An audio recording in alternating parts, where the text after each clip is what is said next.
नमस्कार दोस्तों, कैसे हैं आप सभी। स्वागत है आपका हमारे यूट्यूब चैनल इग्नू बुक के अंदर। आज हम बात कर रहे थे कि सरकारी नौकरी पाने के लिए या अच्छी परफेक्ट जॉब पाने के लिए इग्नू के ऐसे कौन कौन से कोर्सेज होते हैं कि जिससे कि बहुत ही कम टाइम में बहुत ही अच्छी जॉब मिल सके आपको। इग्नू के इस सिलसिले में अपन ने पहले बात करी थी PGDDRM, जिसका वीडियो पहले दिया हुआ है, और इसके बाद में हमने बात करी थी DWED, वुमेन एम्पावरमेंट का। उसी सिलसिले में हम आगे बढ़ते हैं। अगला कोर्स होता है PGDT, post graduation diploma in translation. ये प्रोग्राम इग्नू बहुत ही लंबे समय से करा रहा है, और ये ट्रांसलेशन का जो PG डिप्लोमा होता है, ये वॉइस वर्सा अमेरिकन लैंग्वेज को भी इसमें इंक्लूड किया गया है, जो कि एसएससी के अंदर सहायक अनुवादक की वैकेंसी आती है। और कई जो डिपार्टमेंट्स होते हैं, जिसमें सेंट्रल गवर्नमेंट्स के डिपार्टमेंट होते हैं, HRD मिनिस्ट्री के होते हैं, फाइनेंस मिनिस्ट्री होती है, डिफेंस मिनिस्ट्री होती है, और आपका जो कोर्ट वगैरह होते हैं, जुडिशरी जिसको बोलते हैं अपन, हाई कोर्ट हो गया, आपके सेशन कोर्ट्स हो गए, प्राधिकरण जो होते हैं, अथॉरिटीज़ जो होती है, जिनके अंदर कुछ NGOs होते हैं जो ट्रांसलेशन के अंदर स्पेशली किसी बंदे को अपॉइंट करते हैं, उसके लिए ये कोर्स बहुत ही अच्छा कोर्स होता है, जिसके लिए ऐसी लैंग्वेज होती है जो हिंदी टू इंग्लिश और English to Hindi and American vice versa उसको लैंग्वेज को यूज़ किया जाता है। इसके अंदर कोई ज़्यादा टिपिकल प्रोग्राम आपका नहीं होता है। ग्रेजुएशन के अंदर आपके पास एक लिटरेचर होना चाहिए, हिंदी या इंग्लिश, प्लस आपके पास ये डिप्लोमा होना चाहिए, और इसके साथ में अगर आपने SSC के अप्लाई करना है तो उसके लिए आपको मास्टर डिग्री के अंदर आपका इंग्लिश से या किसी भी एक लैंग्वेज से आपका वो प्रोग्राम होना चाहिए, या फिर वो स्पेसिफाई मीडियम भी हो सकता है। बस शर्त ये होती है कि SSC ट्रांसलेटर के लिए आपको ग्रेजुएशन और पोस्ट ग्रेजुएशन के बीच में अलग अलग लैंग्वेज आपको यूज़ की हुई होनी चाहिए, एक लैंग्वेज आपका सब्जेक्ट होना चाहिए। तो देख दोस्तों, हम आगे बढ़ते हैं कि PGDT कोर्स को कंप्लीट करने के लिए इग्नू में क्या क्या एलिजिबिलिटीज़ है, क्या क्या फॉर्मेलिटीज़ हैं, क्या क्या आपको कोर्सेज कंप्लीट करने पड़ेंगे, कब आपको एडमिशन लेना है, कब इसके एग्ज़ाम होंगे, इस पर अपन चर्चा करते हैं। चलिए दोस्तों, आगे बढ़ते हैं। ये इग्नू की मेन वेबसाइट होती है। इग्नू की मेन वेबसाइट के अंदर अपन देखेंगे कि पहले तो सबसे पहले अपन देखेंगे इग्नू ने पिछले साल भर पहले 70% कोर्सेज को रिवाइज कर दिया है। तो अपन पहले उन सब्जेक्ट्स को देखेंगे जो subjects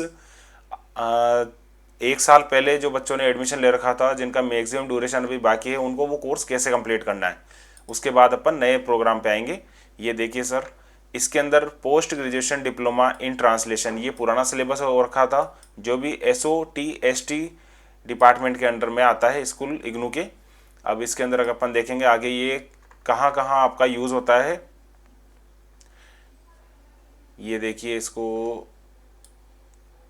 the directory of Indian culture and society post graduation diploma in translation is designed to develop the translation skills of the learner and train then as translators. मतलब ट्रांसलेटर्स को आपको उसके हिसाब से ट्रेन करने के हिसाब से कोर्स डिज़ाइन किया गया है, जो कि बहुत अच्छा कोर्स है।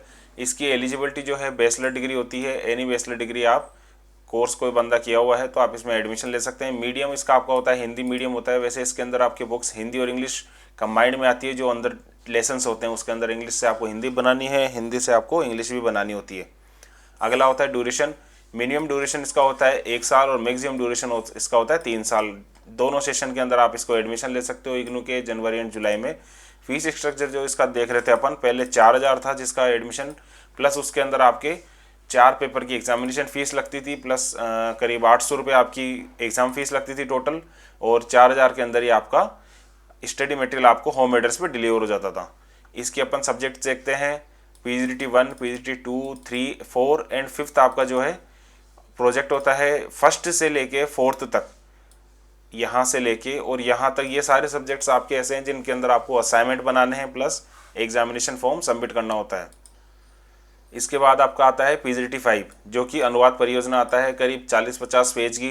आपको इग्नू की वेबसाइट पे प्रोजेक्ट डाउनलोड करना होता है, जो कि एक लेसन्स टाइप में होता है, जिसका आपको उसके अंदर हिंदी लैंग्वेज भी दी हुई होती है, जिसका आपको पर्सनल, आपको हैंड रिटन या फिर कंप्यूटराइज टाइप, अगर आपकी हैंड रिटन राइटिंग बहुत अच्छी है जिससे कि आपके वर्ड समझ में आ रहे हैं तो आप उसको अनुवाद आपको बाय हैंड पेन से बना सकते हो। अदरवाइज अगर आपकी राइटिंग थोड़ी सी भी ऐसी है कि जिससे शब्द आपके समझ में ना आए, परियोजना अनुवाद का एक मतलब होता है कि आपका जो रिपोर्ट आपने बनाई है वो रिपोर्ट आपकी ऑनलाइन अच्छी दिखे, टीचर को उसको पढ़ने में आसानी हो, वो सुंदर लगे, तो उसके लिए आपको इसमें कंप्यूटराइज टाइप की भी फैसिलिटी इग्नू प्रोवाइड करता है।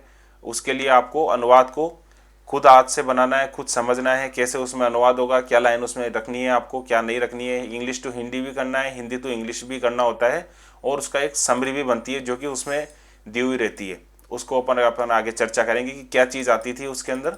तो वो अनुवाद ट्रांसलेशन आपको दिल्ली हेडक्वार्टर, आपको एग्ज़ाम से 3 महीने पहले आपको दिल्ली हेडक्वार्टर आपको भेजना होता है, जिसकी गाइडलाइन PGDT5 जो आपकी प्रोजेक्ट गाइडलाइन जिसको बोलते हैं वो अवेलेबल रहती है वेबसाइट पे। आप उसको डाउनलोड कर सकते हैं। उसके अंदर एड्रेस भी मेंशन होता है, कब आपको उसको सबमिट कर सकते हैं, कहाँ सबमिट आपको करना है, क्या आपको बनाना है, कैसे बनाना है, सारी गाइडलाइन उसके अंदर प्रोजेक्ट परियोजना के अंदर दी जाती है। तो उसमें से देख के आप बना सकते हो। आधी से ज़्यादा चीज़ तो क्लियर दोस्तों उसकी उस गाइडलाइन से हो जाती है। अगर आप उस गाइडलाइन को पूरी पढ़ें, अच्छे से पढ़ें, तो आपको समझ में आ जाएगा कि ये ज़्यादा डिफ़िकल्ट चीज़ नहीं है। बस आपने जो PGDT1 से लेके PGDT4 तक आपने जो पढ़ा है उसी का तो थोड़ा समरी रूप होता है कि उस तरह से आपको बनाना होता है।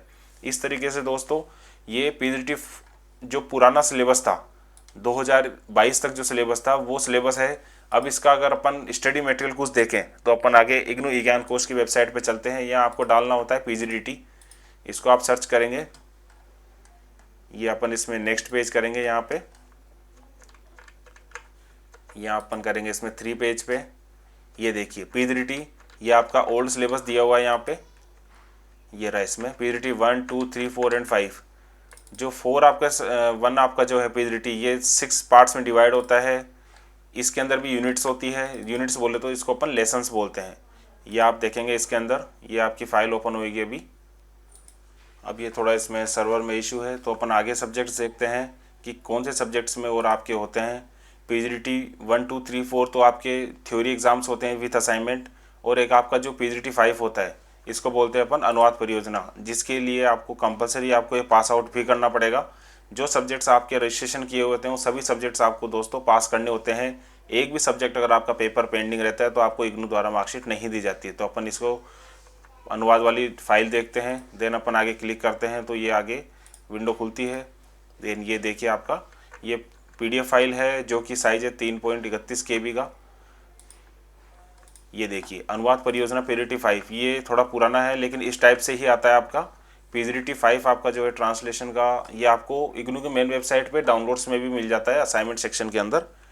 ये देखिए इसके अंदर आपका अनुवाद परियोजना आपको बनानी होती थी, किस तरीके से आपको बनानी है, शब्द मुहावरे वगैरह का छांटने होते हैं, उनको विषय सामग्री कौन कौन सी लेनी है वो सब चीज़ इसके अंदर मेंशन की हुई है। ये इसका कवर पेज होता है, क्या क्या चीज़ आपको लिखनी है।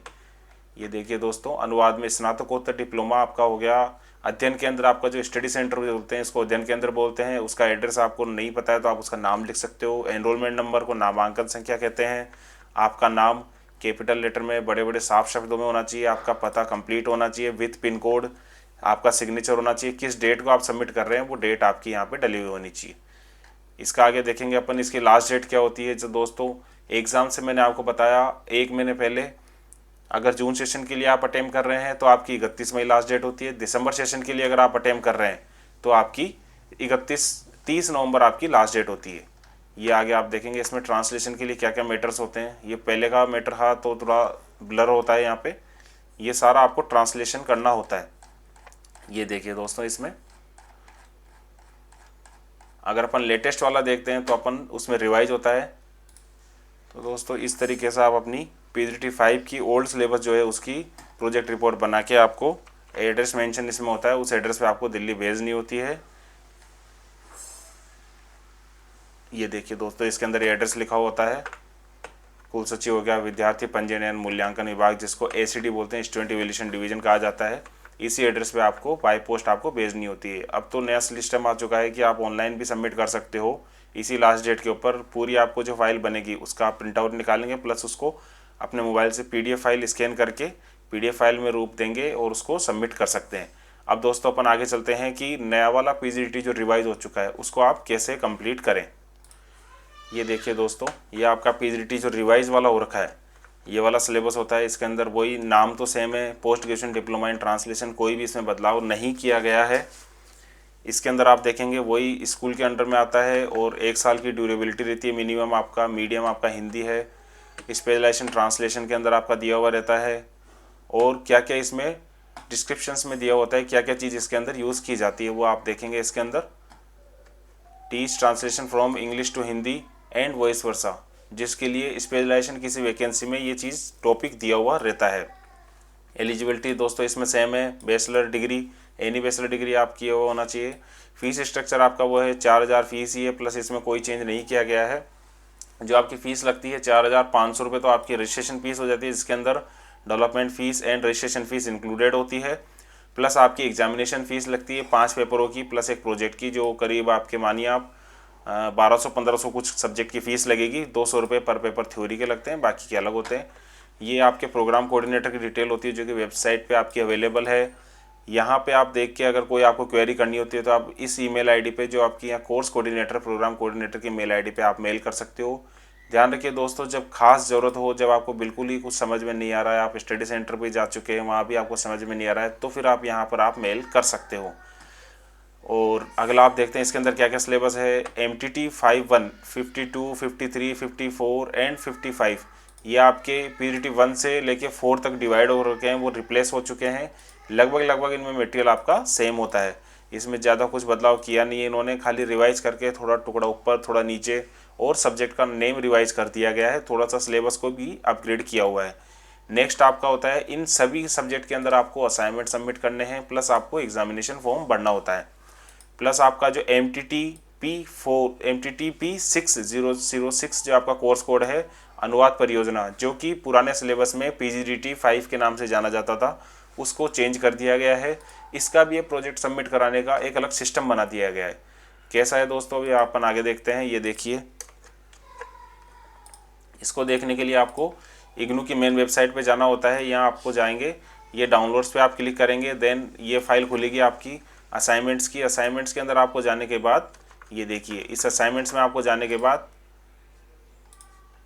ये आपको सेलेक्ट करना है किस डिप्लोमा के अंदर में आपको असाइनमेंट्स डाउनलोड करने हैं। PG डिप्लोमा आप डाउनलोड करेंगे, प्लस आप इसको सर्च भी कर सकते हो, दोनों ऑप्शन आते हैं इसमें।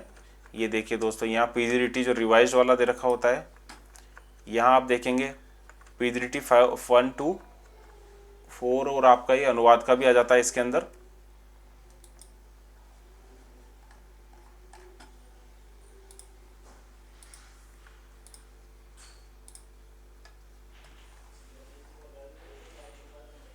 ये देखिए दोस्तों, इसके अंदर आपको दिया हुआ होता है कि कैसे कैसे आपको असाइनमेंट सबमिट करने हैं। सभी के इंडिविजुअल क्वेश्चन पेपर्स आते हैं। PGDT आपका इसमें MTT 51 हो गया, इसी तरह के 52 हो गया। ज़्यादा क्वेश्चन इसमें आते नहीं है, अप्रोक्स 100 नंबर का आपको पेपर जो है सोल्व आउट करना होता है। ज़्यादा जो आप बुक्स पढ़ेंगे, उस बुक्स के अंदर आपको ये मटेरियल दिया हुआ रहता है। देन आप देखेंगे 53 का आपका आ गया, 54 का आपका आ गया,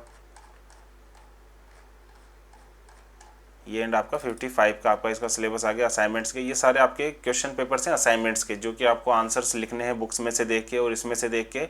और फिर आप इसमें अगर इसमें नहीं समझ में आता है तो आप अपने स्टडी सेंटर जाके, जो स्पेसिफाई एकेडमिक काउंसलर होता है जो अप्रूव होता है इग्नू के द्वारा, आप वहाँ से भी उसको समझ सकते हो। वो आपको बिल्कुल अच्छे से समझाएंगे। जो भी प्रॉब्लम्स आपकी होती है आप वहाँ लेके जाइए, 10 मिनट में आपको शॉर्ट आउट कर देते हैं। बस उनको स्टडी सेंटर की जो टाइमिंग्स होती है उसी टाइमिंग पर आप वहाँ पे जाइए। अब अपन देखते हैं PGDT का नए वाला प्रोजेक्ट रिपोर्ट जो कैसी होती है, कहाँ आपको सबमिट करनी होती है। इसके लिए अपने को बिल्कुल इग्नू विज्ञान कोश की वेबसाइट पे चलना पड़ेगा। देखिए, हम शुरू से चलते हैं इसके अंदर।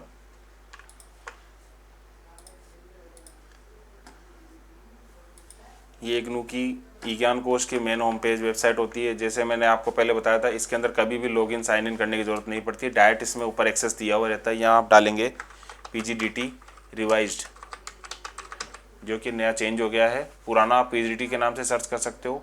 इससे आप सर्च पे क्लिक करेंगे, देन आप देखिए यहाँ नीचे लिखा हुआ आ रहा है, स्क्रॉल डाउन करते ही PGDT ट्रांसलेशन रिवाइज्ड, जो कि नया सिलेबस है।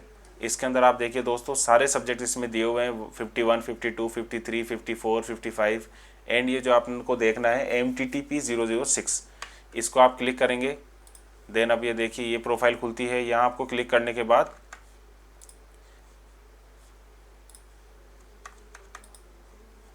ये इसके अंदर इसकी PDF फाइल आ जाएगी हिंदी में। ज़्यादा कुछ ज़्यादा MB की नहीं होती, 2.5 MB की फ़ाइल होती है। ये देखिए दोस्तों, मात्र 15 पेज की फ़ाइल है। इसको आपको समझना है कि इसको कैसे बनाना होता है। पिछली बार जो पुराना सिलेबस होता था पीजीडीटी का, उसके अंदर ऐसा होता था कि आपको खाली एक प्रोजेक्ट ट्रांसलेशन करके Hindi to English and English to Hindi plus सारांश बना के, समरी बना के इसको भेजनी होती थी। लेकिन अब पीजीडीटी 6 वाला जो है, एमटीटी 6 वाला जो सब्जेक्ट होता है रिवाइज वाला, इसके अंदर 2 पैटर्न कर दिए हैं, उसमें 2 पार्ट में डिवाइड किया हुआ है। पहले आपको इसकी प्रोजेक्ट रिपोर्ट के लिए प्रोजेक्ट सिनोप्सिस बनानी होती है। जो सिनोप्सिस आपको, जैसे सिनोप्सिस को बोलते हैं, जो अपन जो प्रोजेक्ट बनाएंगे उसका आपको अपने एक टॉपिक सेलेक्ट करना है। उस टॉपिक के ऊपर आपको 3-4 पेजेस की एक फाइल बना के दिल्ली हेडक्वार्टर अप्रूवल के लिए भेजनी होती है। जब वो अप्रूवल होकर आ जाता है कि हाँ आप इस टॉपिक पे बना सकते हो, आपने जो मैटर लिया है नॉर्मली वो बिल्कुल सही है, या फिर आप इसमें कुछ करेक्शन कीजिए, वहाँ से रिवाइज होकर भी आ सकता है, कभी कभी कुछ मॉडिफिकेशन जिसको अपन बोलते हैं उसको ध्यान में रखते हुए आपको प्रोजेक्ट दोबारा बनाना होता है। ये देखिए दोस्तों, इसके अंदर क्या क्या चीज़ आती है। इसके अंदर सामान्य परिचय आता है अनुवाद परियोजना के अंदर, और विभिन्न चरण इसके अंदर होते हैं। पहला चरण होता है परियोजना प्रस्ताव का निर्माण एवं प्रस्तुति, जो कि अपन बात कर रहे थे, सबसे पहले अपने को ये करना है। दूसरा चरण आपका क्या होता है, अनुमोदित परियोजना कार्य का कार्यान्वयन, अनुवाद कार्य करने का तरीका, किस तरीके से आपको करना है, अनुवाद टिप्पणी लेखन किस तरीके से आपको लिखना है। तीसरा चरण आपका जो होता है अनुवाद परियोजना की मूल्यांकन हेतु प्रस्तुति, मतलब कि आपको प्रोजेक्ट आपको भेजना होता है। प्रोजेक्ट कार्य का प्रस्तुतिक्रम, किस तरीके आप उसको प्रस्तुत करें, किस तरीके से आप उसको बनाएं, किस तरीके से आप उसको प्रेजेंट करें। अनुवाद परियोजना मूल्यांकन, जो कि आप भेज देंगे उसके बाद में ऑटोमेटिकली उसका इवैल्यूएशन हो जाता है, मार्किंग हो जाती है। इसमें आगे बढ़ते हैं दोस्तों। जैसे रिवाइज्ड के अंदर अब देखेंगे परियोजना, अनुवाद परियोजना कार्य, जिसको भी अपन सिनोप्सिस कहते हैं। इसके अंदर साफ साफ शब्दों में लिखा होता है कि ये 36 क्रेडिट का होता है। और आगे अपन इसमें बढ़ते हैं। ये देखिए दोस्तों, इसमें अपन आगे बढ़ते हैं कि इसमें 2 पार्टीशन में डिवाइड किया हुआ है। सबसे पहले इसको छोटा सा समझिए कि इसको 2 पार्ट में डिवाइड किया होता है।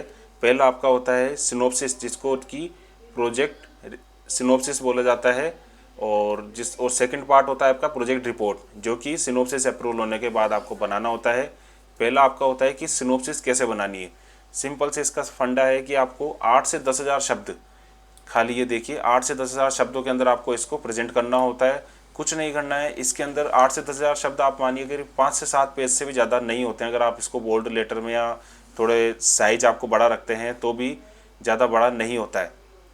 इसके अंदर आप देखिए कि किस हिसाब से आपको बनानी होती है। ये आपको देखिए टारगेट लैंग्वेज जो होती है सिंपल इंग्लिश हिंदी की, वो आपको यूज़ में लेनी है, जो कि प्रिंट आउट निकलने के बाद बिल्कुल साफ साफ शब्दों में दिखाई दे। इसके लिए आपको 10 टॉपिक में से एक टॉपिक आपको चूज़ करना होता है। 10 टॉपिक कौन कौन से होते हैं जो मैं आपको बता देता हूँ। अपन स्क्रॉल डाउन करेंगे। ये देखिए दोस्तों, पाठ्य चयन हेतु मुख्य विशेष क्षेत्र, उपचयन क्षेत्र, मतलब कि इनका डिस्क्रिप्शन हो जाता है। प्रशासन विज्ञान, सामाजिक विज्ञान, साहित्य एवं मानविकी, व्यावसायिक, मीडिया हो गया, वाणिज्यिक, बैंकिंग, बीमा, पूंजी बाजार हो गया, समकालिक विषय विमर्श हो गया, अध्ययन के लिए क्षेत्र हो गया, और विविध। मतलब कि आपको इन 10 टॉपिक में से एक टॉपिक आपको लेना है। उनके ये सब टॉपिक को कैलकुलेट करते हुए, इन सब टॉपिक्स को यूज में लेते हुए आपको इसका सिनोप्सिस रेडी करना होता है, जो करीब 5 से 7 पेज का होता है। अगर वो 4 पेज में भी होता है तो भी कोई दिक्कत नहीं है। आपको 8 से 10,000, आप ध्यान रखिए 8 से 10,000 आपको कीवर्ड्स होने चाहिए, वर्ड्स होने चाहिए, शब्द जिसको अपन बोलते हैं। फॉर एग्जाम्पल अब ये प्रशासन हो गया, सामाजिक विज्ञान इसको 2 शब्द बोलते हैं। तो इस तरीके से आपको 8 से 10,000 शब्दों में आपको इसको बनाना होता है। तो आप आगे देखेंगे इसके अंदर टोटल 10 सब्जेक्ट्स होते हैं। इनके अंदर से आपको कोई एक लेना है, ध्यान रखिएगा दोस्तों, सिंगल यूज़ लेना है। अगर आप सामाजिक विज्ञान यूज़ ले रहे हैं तो इन क्षेत्रों को आपको कवर करना है कम्प्लीटली। इसमें आप कोई भी टॉपिक छोड़िएगा नहीं। अगर आप इसमें कोई सा भी टॉपिक छोड़ेंगे तो वो रिजेक्ट होता है। इसके अंदर से आपको थोड़ा सा इसका बनाना है, थोड़ा सामाजिक राजनीति का बनाना है, थोड़ा आपको लोक प्रशासन का बनाना है, समाजशास्त्र का बनाना है, नृ विज्ञान का बनाना है। मतलब आपको सामाजिक विज्ञान अगर आपने टॉपिक लिया है तो ये सारे सब टॉपिक्स को आपको यूज़ में लेना ही लेना है। अगर आप इसको मिस करेंगे तो आपकी सिनोप्सिस जो है रिजेक्ट हो जाती है। तो ये देखिए दोस्तों, 10 में से एक टॉपिक आपको लेना है, शब्दों में बनाना है। 8 से 10,000 कुछ आपको इसका प्रिंट आउट निकालना होता है साफ साफ शब्दों में। इसके बाद में इसको आपको दिल्ली भेजना होता है। इसके लिए एड्रेस क्या होता है, ये देखिए, परियोजना प्रस्ताव जिसको अपन बोलते हैं, प्रोजेक्ट प्रस्ताव जिसको बोलेंगे, सिनोप्सिस आप इसी को बोल सकते हैं, प्रोजेक्ट प्रपोजल इसी को बोल सकते हैं। इसके कई सारे नाम होते हैं। ये एड्रेस होता है कार्यालय समन्वय, पीजीडीटी कार्यक्रम हो गया, अनुवाद अध्ययन एवं प्रशिक्षण विद्यापीठ हो गया, ब्लॉक 15 आपका इग्नू न्यू दिल्ली का एड्रेस होगा। इस एड्रेस पे आपको भेजना होता है, जिसके अंदर आपको क्या क्या चीज़ें आपको साफ साफ लिखनी होती है अपन देखेंगे। इसके अंदर आपको लिखना होता है सर कि आपको पाठ्यक्रम का नाम हो गया, अध्ययन केंद्र का कोड हो गया, अक्षर हो गया, या आपको साफ साफ शब्दों में लिखना होता है अपना मोबाइल नंबर, ईमेल आईडी, जो कि आपको साफ साफ कैपिटल लेटर में लिखनी होती है। इसके अंदर कभी भी गलती ना करें, क्योंकि आपका जो सिनॉप्सिस का रिप्लाई आता है कई बार ईमेल पर भी आपको दिया जाता है, क्योंकि समय के अभाव के अंदर, जिससे कि जल्दी से जल्दी आप इसको बना सकें। तो ये दोस्तों ये थी आपकी सिनॉप्सिस। अब ये सिनॉप्सिस आपकी अप्रूवल होके आती है, अप्रूव्ड होके आती है। अगर इसमें कुछ मॉडिफाई होता है तो आपको उसको ऐड करना होता है प्रोजेक्ट के अंदर। अब प्रोजेक्ट आपको कैसे बनाना होता है दोस्तों, इसके लिए आपको ये देखिए, आपको आगे अपन चलते हैं, ये सारे टॉपिक्स इसमें यूज़ लेने होते हैं। देन आपको ये देखेंगे आप,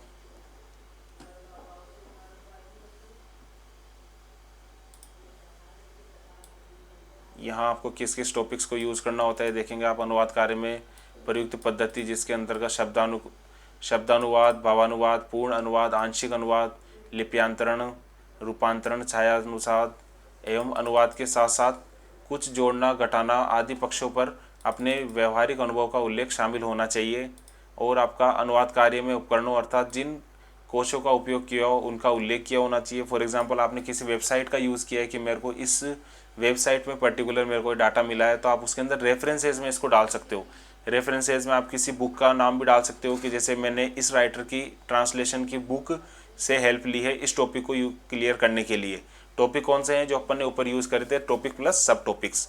इसके बाद आप देखेंगे क्या क्या इसमें कठिनाई आई है, आपको सांस्कृतिक और कठिनाइयाँ तकनीकी जो भी होती है, टेक्निकल इश्यूज जो होते हैं और कल्चरल से रिलेटेड कोई इशू होते हैं तो भी आपको लिखना होता है। आपको लैंग्वेज से रिलेटेड और स्टडी से रिलेटेड क्या क्या डिफ़िकल्टीज़ आई है वो भी आपको इसमें मेंशन करनी होगी। और आपको इसके अलावा क्या देखना है, इसके अंदर कवर पेज के ऊपर आपको अनुवाद की टिप्पणी भी लिखना होता है, जो लिफाफे के ऊपर लिखना होता है। ये देखिए दोस्तों, इसके अंदर आगे आपको क्या क्या ध्यान में रखना होता है, ये सबसे मोस्ट इंपॉर्टेंट होता है प्रोजेक्ट के लिए। ये देखिए, इसमें अनुवाद परियोजना के मूल्यांकन हेतु प्रस्तुति, ये आप पढ़िए। इसके अंदर थोड़ा कागज़ का पर्याप्त हाशिए छोड़ते हुए एक तरफ हाथ से लिखा होना चाहिए, मतलब एक तरफ आपका जो लेफ्ट साइड मार्जिन होता है टॉप में होता है, डाउन में होता है, लेफ्ट में होता है, राइट में होता है, एक पर्टिकुलर मार्जिन आपको छोड़ना होता है, जो कि एक सिंपल सा फॉर्मेट होता है। आप किसी भी मित्र पे अपनी प्रोजेक्ट रिपोर्ट अगर टाइप करवाते हैं तो वो भी आपको गाइड कर देते हैं। ये देखिए आप, अगर हस्तलिखित अनुवाद परियोजना अनुवाद की टिप्पणी प्रस्तुत करना संभव न हो तो आप इसे टंकित करवाकर बाइंडिंग करवाकर प्रस्तुत करें। कृपया ध्यान दें, टंकित प्रति की फोटोकॉपी स्वीकार नहीं है। मतलब इसका यह है कि आपने अगर हाथ से लिखने में आपके पॉसिबिलिटीज़ नहीं है, फॉर एग्जांपल अगर इसके अंदर 40-50 पेज अगर आप बनाते हो, अगर वो हाथ से आप नहीं लिख पा रहे हो तो आप इसको कंप्यूटराइज टाइप करवा सकते हो। प्लस आपको उसको सिंपल स्पायरल बाइंडिंग जो बोलते हैं, सिंपल बाइंडिंग जो छेद वाली होती है, वो आपको बाइंडिंग करवानी चाहिए। बिल्कुल सिंपल 10-12 रुपये के अंदर आपको वो बाइंडिंग हो जाती है। और कोशिश करें कि आपको प्लास्टिक का यूज़ कम से कम करें। इसके बाद में आपको वर्तनी टंकन संबंधी अशुद्धियाँ नहीं होनी चाहिए। आप उसको कंप्लीट होने से, प्रिंट आउट निकालने से पहले एक बार उसको दोबारा अच्छे से देखें। इसके बाद में आपको अनुवाद परियोजना के आरंभिक पृष्ठ, मतलब कि फर्स्ट कवर पेज के ऊपर सारी डिटेल आपको डालनी है। क्या आपका शीर्षक है, क्या टॉपिक आपने यूज़ करा है, सब्जेक्ट कोड आप देखेंगे। MTTP 6 हो गया आपका, शीर्षक आपका प्रोजेक्ट परियोजना हो गया, एनरोलमेंट नंबर जिसको नामांकन संख्या बोलते हैं, आपका नाम, पता, अध्ययन केंद्र का कोड नहीं ध्यान है तो आप कोड के साथ में उसका अलग से नाम लिख सकते हो। आप रीजनल सेंटर की वेबसाइट पे देखेंगे तो आपको उसका कोड भी मिल जाएगा। अंत में आपके हस्ताक्षर होने चाहिए, प्रस्तुति की डेट कब आप इसको प्रेजेंट कर रहे हैं। अब अगला आपको देखेंगे, इसमें इसके लिए एक फॉर्मेट दिया हुआ है जो नीचे आपको भी दिखा देंगे, अनुगलग्नक ख के नाम से है वो। इसके बाद में आपको देखिए, अगर ये पाया जाता है कि परियोजना कार्य स्वीकार नहीं किया गया तो विद्यार्थी परियोजना नकल है तो विश्वविद्यालय द्वारा नियमों के अनुसार आपके विरुद्ध आवश्यक कार्रवाई होगी। मतलब कि आपका प्रोजेक्ट भी रिजेक्ट हो सकता है, आपको एक ऑर्डर भी मिल सकता है इसमें। नेक्स्ट आप देखेंगे कि आपको खुद को ही बनाना होता है, अध्ययन केंद्र के किसी की शैक्षिक परामर्शदाता के मार्गदर्शन में नहीं किया होना चाहिए, ये आपको स्वयं को करना है। अगर आपको कोई चीज़ प्रोजेक्ट में या फिर आपको बाकी के सब्जेक्ट्स में समझ में नहीं आती तो आप वहाँ से चीज़ में समझ सकते हो, टॉपिक समझ सकते हो, लेकिन बनाना आपको खुद ही होता है। ये आपको कहाँ प्रेजेंट करना होता है दोस्तों, ये देखिए आप, रजिस्ट्रार, अगर आपका हिंदी का एड्रेस देखेंगे तो कुल सचिव विद्यार्थी मूल्यांकन प्रभाग हो गया, और अगर इंग्लिश में एड्रेस देखेंगे तो रजिस्ट्रार ACD हो गया। सिंपल आपको इंडिया पोस्ट से आपको भेजना होता है आपका ये लास्ट डेट पे पहुंच जाना चाहिए, ऐसा ना हो कि आप लास्ट डेट को भेज रहे हो। इसके आगे आप देखिए, ये देखिए दोस्तों, ये 30 नवंबर जो मैं आपको बता रहा था, 30 नवंबर तक और 31 मई तक आपको वहाँ भेजना होता है। ये किस क्रम में आपको बनाना है ये भी इसमें दिया हुआ है। आगे अपन इसका फॉर्मेट देखेंगे दोस्तों। ये देखिए इसका एनेक्सर 1 जो आपका प्रोजेक्ट प्रपोजल जो फर्स्ट टाइम भेजना होता है उसका फॉर्मेट ये रहा। इसके अंदर खाली आपको आपकी मिनिमम फील्ड ही भरनी होती है, ये आपका सिग्नेचर हो गया। और आपका जो है प्रोजेक्ट रिपोर्ट के लिए जो होता है ये आगे अपन देखेंगे। प्रोजेक्ट रिपोर्ट फ्रंट पेज आपको ऐसा बनाना है, सिंपल। इसको आप प्रिंट आउट निकाल के हाथ से भी लिख सकते हो या इसको कंप्यूटराइज भी टाइप करवा सकते हो। ये आपको ये टॉपिक लिखना होता है कि आपने ये जो ट्रांसलेशन है ये आपको लिखना होता है यहाँ पे कि आपने किस टॉपिक पे आपको बनाया है। आपने जिस 10 टॉपिक में से एक आपको सेलेक्ट करना होता है, वो टॉपिक लिखना है। आपका सिग्नेचर हो गया, आपका नेम हो गया जो कैपिटल लेटर में लिखना है, आपका एड्रेस और ईयर किस सेशन में आप इसको अप्लाई कर रहे हो। ये आपको एक एफिडेविट मतलब इसको सर्टिफिकेट बोलते हैं, ये आपको बाय हैंड रिटर्न ही लगाना है। ऐसा नहीं है कि आप इसका स्टाम्प बनवा रहे हैं, सिंपल इसको लगाएंगे प्लस आप इसको सिग्नेचर करेंगे सेल्फ अटेस्टेड कि किस टॉपिक पे आपने लिया है और ये मैंने खुद ने बनाया है, इसमें किसी से व्यक्ति की सहायता में नहीं ली है, आपको अलग से अटैच करना है। तो दोस्तों इस तरीके से आप देखेंगे कि आपका इग्नू का न्यू रिवाइज्ड पीजीडीटी सिलेबस आपको कंप्लीट करना होता है। तो दोस्तों इस तरीके से आप अपना पीजीडीटी न्यू रिवाइज्ड वाला है जो आप पास आउट कर सकते हो। इसको सारे फॉर्मेलिटीज़ आपको पूरी करनी है। टोटल 6 पेपर आपको कंप्लीट करने हैं, 5 थ्योरी, 5 असाइनमेंट और एक आपका प्रोजेक्ट होता है, सिनॉप्सिस प्रोजेक्ट आपको देना है। आपको इसको पास आउट करना है। मिनिमम ड्यूरेशन आपका 1 साल होता है जो कि आपको कंप्लीट करना होता है। तो दोस्तों कैसा लगा आपको हमारा आज का ये वीडियो। पीजीडीटी कोर्स मैं आपको दोबारा बताना चाह रहा हूँ, एक इतना अच्छा प्रोग्राम होता है जिसके कि आप एक गवर्नमेंट जॉब लग सकते हो आसानी से। इसमें बहुत अच्छी आपको हेल्प मिलती है, जल्दी आप पास आउट कर सकते हो। 1 साल का सिंपल सा कोर्स है। अब बस आपको अच्छे से पढ़ना है, अच्छे से इग्नू के एग्ज़ाम्स देने हैं, आपको इसमें पास होना होता है। खाली इसके लिए परसेंटेज मायने नहीं रखती है, ओनली आपको पास आउट आपको डिग्री मार्कशीट चाहिए होती है। तो धन्यवाद दोस्तों, इसी के साथ हम विदा लेते हैं। अगर आपको कोई इसमें डाउट हो, कुछ क्वेश्चन हो तो आप हमारे कमेंट बॉक्स में डाल सकते हो। प्लस आपका हमारे डिस्क्रिप्शन के अंदर इसके सारे रिलेटेड लिंक भी मिल जाएंगे, वहाँ आप इसका अपनी क्वेरी सबमिट कर सकते हो। धन्यवाद दोस्तों।